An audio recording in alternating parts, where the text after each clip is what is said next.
Fortified wines.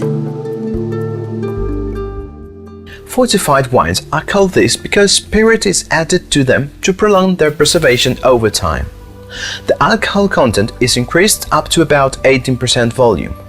This technique appeared several centuries ago as an experiment to allow for the long passages for the ships carrying the wine from Sicily, Portugal, Spain and the island of Madeira to the United Kingdom, but soon it became a real practice because the manipulated wine was really appreciated by the British customers.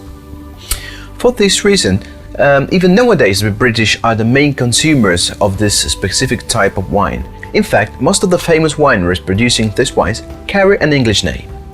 The most well-known fortified wines are Port and Madeira from Portugal, Marsala from Italy, and Jerez or Sherry from Spain.